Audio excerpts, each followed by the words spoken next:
ശബരിമലയിലെ ദ്വാരപാലക ശില്പത്തിലെ സ്വർണ്ണക്കളവുമായി ബന്ധപ്പെട്ട് മുൻ Thiruvithamkoor Devaswom board president A Padmakumar പ്രത്യേക അന്വേഷണ സംഘത്തിന് മുന്നിൽ ഹാജരായിരിക്കുകയാണ്. ചോദ്യം ചെയ്യൽ തുടരുകയാണ് എന്നുള്ള വിവരം വരുന്നു. തിരുവനന്തപുരത്ത് വെച്ചിട്ടാണ് SITയുടെ തലവൻ SP ശശിധരന്റെ നേതൃത്വത്തിൽ പത്മകുമാറിനെ ചോദ്യം ചെയ്യുന്നത്.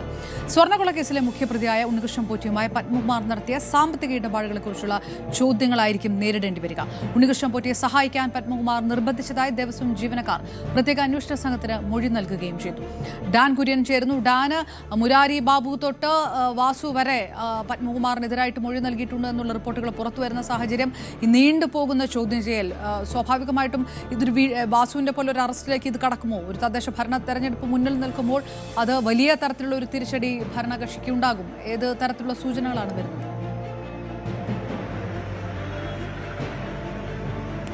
ക്രൈംബ്രാഞ്ച് മേധാവി ADGP H വെങ്കടേശന്റെ ഓഫീസിലാണ് രാവിലെ 10:30 മുൻ ദേവസ്വം ബോർഡ് പ്രസിഡന്റ് 2019 ദേവസ്വം ബോർഡിന്റെ പ്രസിഡന്റായിരുന്ന A പത്മകുമാർ ചോദ്യം ചെയ്യാൻ ഹാജരായിരിക്കുന്നത്.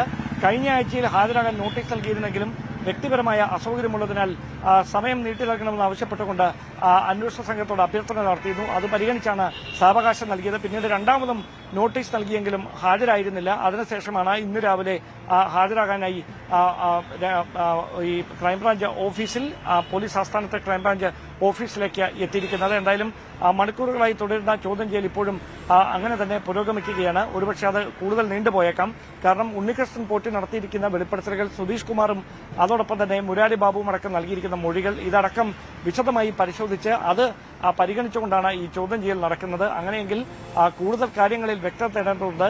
ഉണ്ണികൃഷ്ണൻ പോറ്റി ഇതിലെ ഒരു ബിനാമി മാത്രമാണ് എന്നും മറ്റ് ചിലരെ സഹായിക്കുന്നതിന് വേണ്ടിയിട്ടാണ്, മറ്റ് പലർക്കും ഈ സംഭവത്തിൽ ബന്ധമുണ്ട് എന്നും മുരാരി ബാബു തന്നെ നേരത്തെ അന്വേഷണ സംഘത്തിന് മൊഴി നൽകിയിരുന്നു. അങ്ങനെയെങ്കിൽ ഇതുമായി ബന്ധപ്പെട്ട സാമ്പത്തിക ലാഭം ഉണ്ണികൃഷ്ണൻ പോറ്റിയുടെ ഭാഗത്ത് നിന്ന് ഈ പത്മകുമാറിന് ലഭിച്ചിട്ടുണ്ടോ എന്നതിലാണ് പരിശോധന നടക്കുന്നത്. അങ്ങനെയെങ്കിൽ പത്മകുമാറിന്റെ നില കൂടുതൽ പരുങ്ങലിലാകും. നേരത്തെ ദേവസ്വം കമ്മീഷണറായിരുന്ന N വാസവനെ സമാനമായ തരത്തിൽ വിശദമായി ചോദ്യം ചെയ്ത് വിട്ടയച്ച് പിന്നീടാണ് തെളിവുകൾ ശേഖരിച്ച ശേഷം കസ്റ്റഡിയിലെടുത്തത്.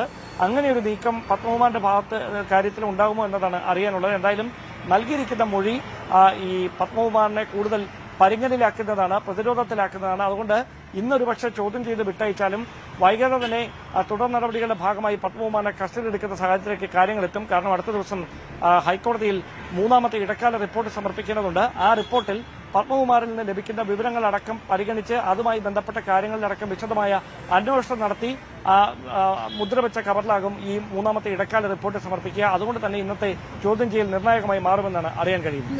ഡാന്, ഉണ്ണികൃഷ്ണൻ പോറ്റി പത്മകുമാറിന്റെ വളരെ വേണ്ടപ്പെട്ട ആളായി പ്രവർത്തിച്ചു, അനധികൃത സമ്പാദ്യങ്ങൾ അല്ലെങ്കിൽ പോറ്റി പത്മകുമാറിന്റെ ബിനാമിയായിട്ടാണ് എന്നതടക്കമുള്ള പല റിപ്പോർട്ടുകളും വന്നതായിട്ടെല്ലാം വാർത്തകളൊക്കെ ഉണ്ടായിരുന്നു. N വാസുവിനെ പോലെ ഒരാൾ, മുഖ്യമന്ത്രി പിണറായി വിജയന്റെ പോലും അടുത്ത് നിന്നു എന്ന് പറയപ്പെടുന്ന N വാസുവിനെ പോലും അറസ്റ്റ് ചെയ്തിട്ട് പത്മകുമാറിന്റെ അറസ്റ്റിലേക്ക് കാര്യങ്ങൾ പോയില്ല. കൂടുതൽ ഇടപെടലുകൾ ഉണ്ട് ഇതിനകത്ത് എന്ന് പ്രതിപക്ഷവും BJPയും ഒക്കെ ആരോപിക്കുന്ന ഒരു സാഹചര്യം കൂടിയുണ്ട്. അതുകൂടി കണക്കിലെടുക്കണോ ഈ സമയത്ത്? സാധാരണയായി നടക്കുന്ന ഉന്നതതല ബന്ധം ആരോപിക്കപ്പെടുന്ന കേസുകളിലെ അന്വേഷണം പോലെയല്ല ഇവിടെ മറ്റൊരു കാര്യം കൂടിയുണ്ട്. കാരണം ഹൈക്കോടതിയുടെയും ജഡ്ജിമാരുടെയൊക്കെ നേരിട്ടുള്ള നിരീക്ഷണം ഈ കേസിലുണ്ട്. അങ്ങനെ ഒരു കേസിൽ എന്തെങ്കിലും തരത്തിലുള്ള ഒളിച്ചുകളി നടത്തുക എന്ന് പറഞ്ഞാൽ അത് കേവലം ഒരു ആക്ഷേപം ഉന്നയിക്കൽ മാത്രമായി മാറും. അതുകൊണ്ട് ഈ ഒരു കേസിനെ നമുക്ക് അങ്ങനെ പൂർണ്ണമായി കാണാനാവില്ല.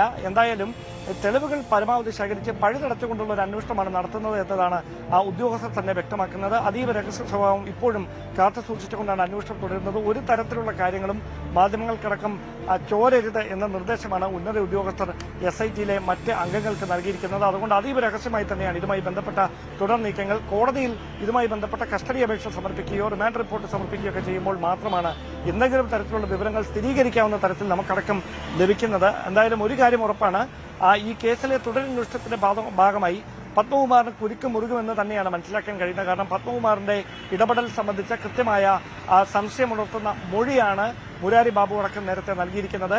അതുകൊണ്ട് തന്നെ ഉണ്ണികൃഷ്ണൻ പോറ്റിയും അതോടൊപ്പം പത്മകുമാറും തമ്മിലുള്ള ബന്ധം എന്തായിരുന്നു, പത്മകുമാറിന്റെ ബെനാമിയായിട്ടാണോ ഉണ്ണികൃഷ്ണൻ പോറ്റി പ്രവർത്തിച്ചത്, ഇതടക്കമുള്ള കാര്യങ്ങളിൽ ഇന്നത്തെ ചോദ്യം ചെയ്യൽ വ്യക്തത വരുത്തും. അതുകൊണ്ട് തന്നെയാണ് ഞാൻ നേരത്തെ സൂചിപ്പിച്ചത്, ഇടക്കാല റിപ്പോർട്ട് സമർപ്പിക്കുന്നതിന് മുന്നോടിയായി നടക്കുന്ന ഈ ചോദ്യം ചെയ്യൽ നിർണായകമായി മാറാൻ തന്നെയാണ് സാധ്യത. ഡാൻ കുര്യൻ വിവരം.